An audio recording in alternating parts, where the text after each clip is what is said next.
Девчонки, привет! Сегодня я хотела бы вместе с вами зафиналить мой проект 100 использований, который начался еще в марте прошлого года.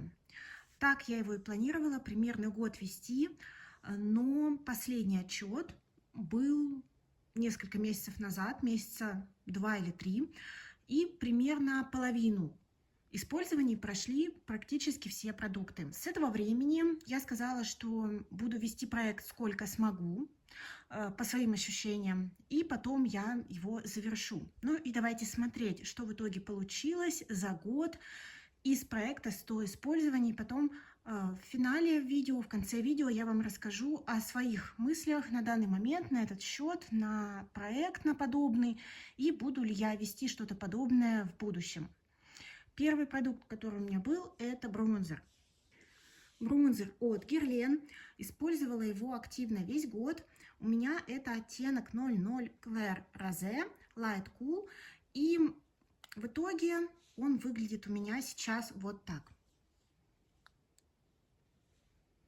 Я буду прикладывать фото предыдущего отчета, а также подпишу, сколько было использований в прошлом отчете. Сейчас у меня этот бронзер насчитан 60 раз. В итоге его здесь очень еще много, и по этому продукту могу сказать, что за этот проект я его полюбила. Проект 100 использований оказался полезным, и в принципе я довольна, потому что я даже хотела от него расхламляться, потому что мне казалось, что он очень светлый и жутко замыливается. Но в итоге мне он сейчас очень нравится. Действительно, он на сводче смотрится желтоватым,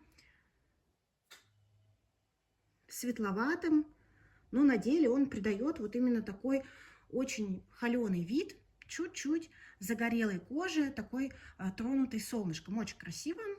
Давайте немножко откроем. Далее у меня в проекте была вот такая вот двушка от Наташи Деноне, Лавчик Ду. Здесь кремовых румян 8 грамм и 6 грамм запеченного хайлайтера. И с момента последнего отчета я не воспользовалась этим продуктом больше ни разу, просто потому что он мне надоел. В итоге у меня есть, конечно, определенный прогресс в этих румянах и в хайлайтере, но по факту закончить данный продукт, я понимаю, что даже за 200 использований нереально. И по итогу я не буду расхламляться от этого продукта, потому что он мне нравится. Просто я от него подустала, потому что, ну, такие очень для меня ситуативные цвета, особенно спорный цвет вот у этого хайлайтера.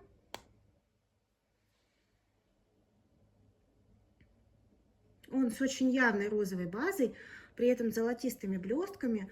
Как-то это все обязывающе в макияже. Для него нужен особенный макияж глаз. Ну, в общем, короче, я немножко подустала от этого продукта.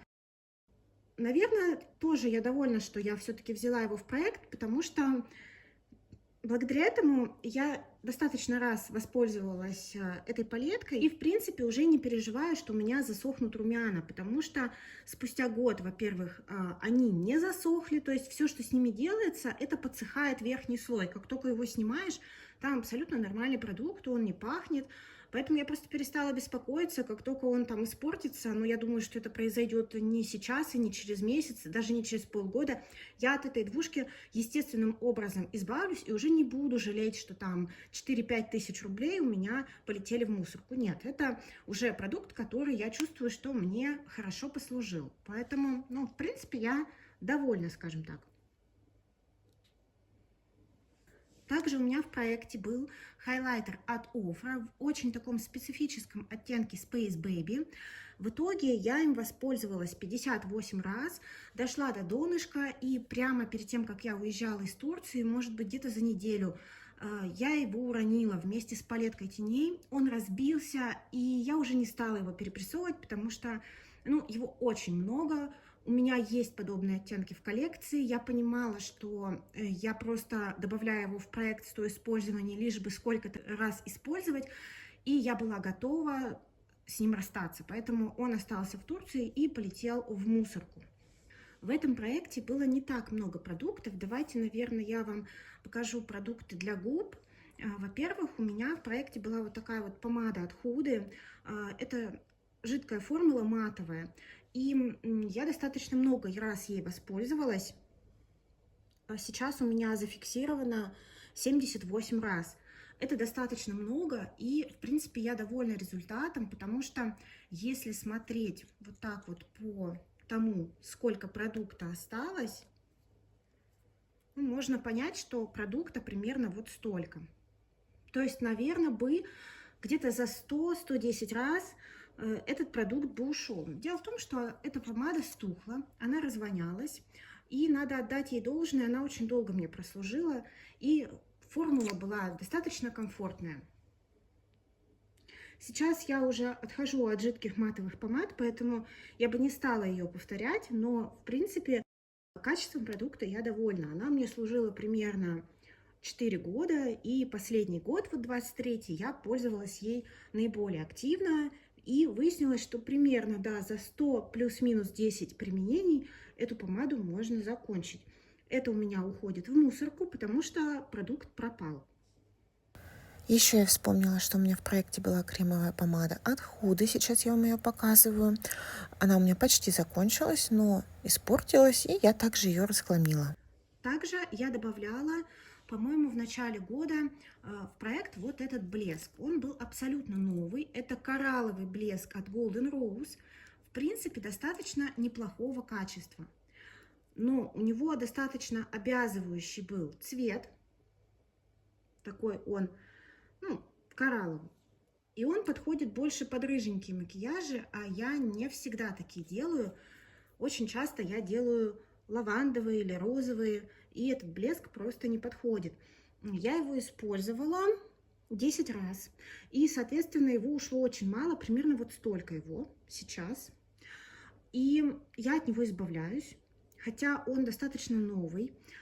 Я просто поняла, что вот такой момент, мне просто не нравится цвет упаковки. Просто меня раздражает такой оранжевый цвет. Это такая мелочь, но если из-за этого тюбик расстраивает, а не приносит удовольствие, я считаю, что в косметике нужно все подчинять тому правилу, что она должна приносить удовольствие. Вот, к сожалению, этот блеск, как-то я покупала его летом, он мне понравился, мне показалось, какой он жизнерадостный, как он будет классно смотреться, но по факту блеск ничего особенного, использую редко, а упаковка бесит. Поэтому, несмотря на то, что он не закончился, он использован всего 10 раз, я от него избавляюсь и его в коллекции не сохраняю.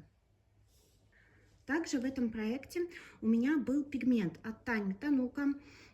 По-моему, это был астроном. Я подпишу, прикреплю все фотографии. Этим пигментом я в итоге воспользовалась всего 12 раз. Поняла, что оттенок совершенно не мой. Я не хочу себя им мучить. Мне не нравится ни база этого цвета, ни то, что он в рассыпчатой формуле, что его нужно как-то специально крепить, что он такой все равно полупрозрачный и просвечивает через него века. В общем, я просто положила его в подарочек с покупкой девочке, которая покупала у меня палетку от Тани Танука. Поэтому этот пигмент ушел из проекта, и вот достаточно было 12 раз им воспользоваться, чтобы понять, что я даже не хочу его на себя наносить. Это тоже полезно, наверное, в какой-то степени. Вот таким образом продукты проверять на прочность, на целесообразность нахождения в коллекции, когда вот они используются какое-то количество раз, и, в принципе, мучить себя не надо. Если уже на 10-й раз понятно, что нет, это фуфло, и тебе не подходит, то лучше от этого отойти. Потому что, может быть, есть люди, которые умеют работать с рассыпчатыми пигментами, которым нравится. Я для себя поняла, что я не тот человек. И осталось самое сладенькое в этом проекте. В проекте 100 использований 23 года у меня было 2 палетки теней. Первая – это палетка, одна сейчас из моих самых любимых, это Tom Ford Smoky Quartz. С прошлого отчета я воспользовалась ей не так много раз, потому что у меня были очень много макияжей новинками. Сейчас эта палетка мной использована 57 раз. И вот такой вот у нее прогресс. Наверное, не сильно изменилось с прошлого отчета. Я очень рада, с одной стороны, что добавила ее в проект, потому что здесь кремовая формула. Я очень беспокоилась, что она засохнет, потому что, например, кремовая формула от Huda у меня подсохла в итоге. Но с этими тенями все в порядке. Они уже, конечно, не такие влажненькие. Когда делаешь сводч, они чуть-чуть по-другому на пальце ощущаются. Но, тем не менее, я эту палетку люблю. Она по-прежнему очень хорошо работает. И вот такие тут сводчи. Вот эти вот два оттенка мои любимые. Они мне очень подходят. Это коричневый, немножко с краснинкой. Из этого мне очень хорошо идут. Они хорошо будут к карим глазам, к глазам зеленым. Просто великолепно. Незаменимая. И благодаря проекту я поняла, что это моя любимая палетка от Форда, во-первых, на данный момент, до сих пор. А второе, что я приучилась себя пользоваться полностью матовыми палетками, и, соответственно, у меня пошли однушки, потому что до этого у меня просто не тянулась к ней рука. Какая бы она классная ни была, просто я ее не брала, потому что все время хотелось нанести что-то очень сияющее, и рука тянулась к другим палеткам. А сейчас я ее очень люблю и использую, ну, минимум раз в неделю. Кроме того, благодаря проекту, опять же, я перестала беспокоиться, что она засохнет и $100 полетит в мусорку, потому что я поняла, что формула, даже если засохнет, будет работать как хороший матовый оттенок, да. А второе, она мне уже в какой-то степени послужила достаточно, и я не буду так сильно расстроена, как если бы это была новая палетка, использованная 3 раза. И звезда проекта 100 использований – это палетка Huda Beauty «Ретроградный Меркурий». Это одна из моих первых профессиональных палеток. Она очень мною была желанна. Это был подарок от моего мужа на Новый год. Я очень ее ждала и хотела. Она потрясающе блестящая, но я заметила в начале 2023 года, что она начала подсыхать. И я не хотела просто так ее выбрасывать, не хотела кому-то ее продавать, потому что это был подарок. Я решила, что я сполна использую ее, чтобы она мне отслужила максимально. И на данный момент я достаточно плотно ей пользовалась последние 2 месяца. На данный момент у меня записано, что я ее использовала 81 раз. Эта палетка также у меня упала вместе с хайлайтером Ofra, и у нее отлетела крышка. Ну вот сейчас она выглядит вот так. Вот так вот спустя 81 применение, но она была не новая изначально. То есть я, естественно, ей пользовалась. Это была одна из моих самых любимых палеток. Вот так вот она сейчас выглядит. Здесь уже присутствуют оттенки из другой палетки Huda. То есть я закончила здесь два рефила точно, 3 рефила, 1, 2, 3 мной были закончены. Вот этот рефил я практически закончила, но он засох. Здесь был такой фиолетовый глиттер, немножко такой же устаревшей формулы, единственный он такой был. Здесь был очень красивый розовый оттенок, вот здесь вот очень красивый такой роз-голд оттенок, я тоже его очень сильно любила и люблю, очень красивый. И последние 2 месяца я пользовалась вот этими 2 блестяшками. И мне они, конечно, очень нравятся. Опять же, рыженьким, зеленоглазым, кореглазым, мне кажется, и голубоглазым девчонкам вот этот золотой просто прекрасно подчеркивает внешность. Мне эта палетка очень нравится, я до сих пор ее люблю. Здесь великолепные для меня матовые оттенки. В свое время в YouTube-пространстве было очень модно эту палетку ругать. Ее ругали за вот этот матовый оттенок, еще за что-то, я даже не помню. Я ее просто обожаю. Ну, нужно сказать, что матовый вот этот я практически не использую, он для меня слишком темный. Но все остальные матовые, они великолепные. И они, в отличие от девяток, очень мало расходуются. То есть за 81 раз, получается, у меня только появилась дырочка вот в этом светлом оттенке. И ямочка вот в этом лиловом. Все. Единственные 2 оттенка, которые мне тут не нравятся и не пригодились, это вот этот вот, во-первых, оттенок, непосредственно Mercury. Он, конечно, очень красивый на сводче, в рефиле, но он просто неприменим мне в макияже. Я просто таким не пользуюсь. Он еще и на черной базе. Просто мне еще в сочетании с моими почти красными волосами такое просто, мне кажется, не идет. И не нравится вот этот оттенок за то, что он достаточно банально бронзовый. И он не так блестит, как вот эти вот, те, которые я вам посвочила. Вот эти два оттенка я не использовала, все остальное использовала достаточно активно, и вот что вышло. Я эту палетку с спокойной душой расхламляю. После нее, естественно, даже в плане косметики от мужа у меня уже было достаточно подарков, которые мне памятны. Я уже не чувствую себя обязанной этому подарку, этой палетке, что я должна ее хранить. Она мне послужила. Я до сих пор ее люблю, и я искренне считаю, что формулы блестяшек от Huda, вот этот оттенок до сих пор актуальны. Они до сих пор в тренде, скажем так. То есть мне безумно нравится вот этот золотой со своими розовыми блесточками внутри. Он потрясающий. Единственное, что как бы произошло, засохли несколько оттенков. Вот. Но это потому, что палетка действительно очень старая. Я покупала ее в конце 2019 года. Соответственно, ей около 4,5 лет. Вот так выглядит мой проект 100 использований спустя год. У меня изначально было мало в нем продуктов, всего 7. По итогу получилось, что один хайлайтер разбился, и один пигмент от Тайми я отдала девчонке. То есть, получается, у меня ушло 2 продукта, но не потому, что они закончились. И ни одно средство не дошло до отметки 100 использований. При этом я оставляю вот эту палетку, вот этот бронзер. Естественно, я оставляю Tom Ford. А вот эти 3 продукта я расхламляю совершенно чистой совестью. Таким образом, я могу сказать, что мне проект 100 использований не особо подошел. Почему? Потому что я очень сильно устала от этих продуктов. И для меня это многовато. 100 использований все-таки многовато.